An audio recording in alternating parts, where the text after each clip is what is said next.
রঙ্গ অবধূত। পূর্ণ নাম পাণ্ডুরঙ্গ বিট্টলপন্থ ভালমে।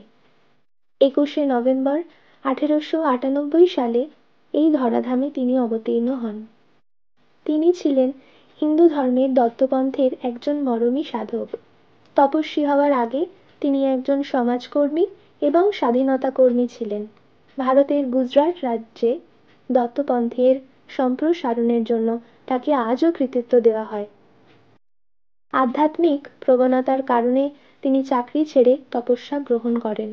1925 সালের ডিসেম্বরে রানাপুরে কিছু সময় কাটানোর পর তিনি নর্মদার তীরে অবস্থিত নাড়েশ্বরে চলে যান।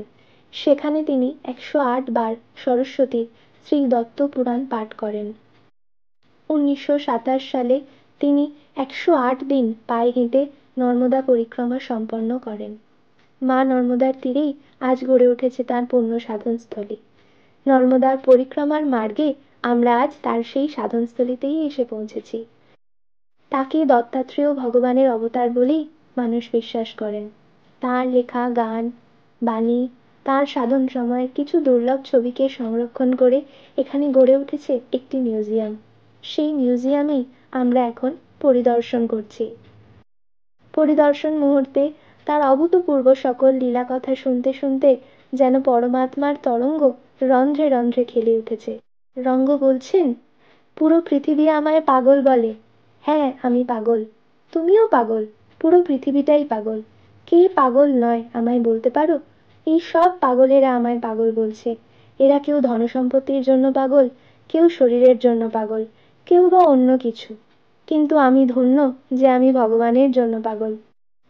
দত্তাত্রেয় ভগবানের উপর পূজ্য রঙ্গনাথ লীলা অমৃত নামক একটি বই রচনা করেন। সেই বইটি তিনি লিখেছেন গুজরাটি ভাষায়। সেই প্রসঙ্গে তিনি বলছেন, আমি গুজরাটি ভাষায় লিখি, সংস্কৃতে নয়।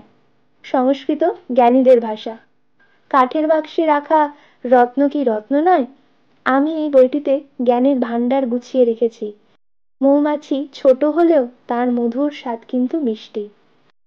খোসার মধ্যে মুক্তাও থাকতে পারে। কাকের মল দ্বারা রঞ্জিত হলেও পিপ্পল গাছকে পুজো করা হয়। আখ আঁকা বাঁকা, কিন্তু এর রস মিষ্টি।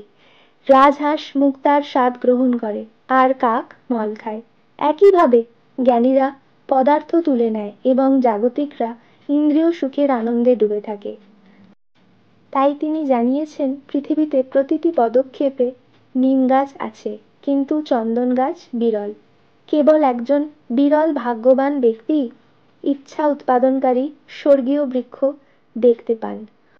ভগবানের এই সকল কথা যেন ব্রহ্মরস। সেই রসে ডুব দিয়ে যেন আমরা বোধের ঘরে যেতে পারি, তাই প্রার্থনা করি প্রভুর কাছে।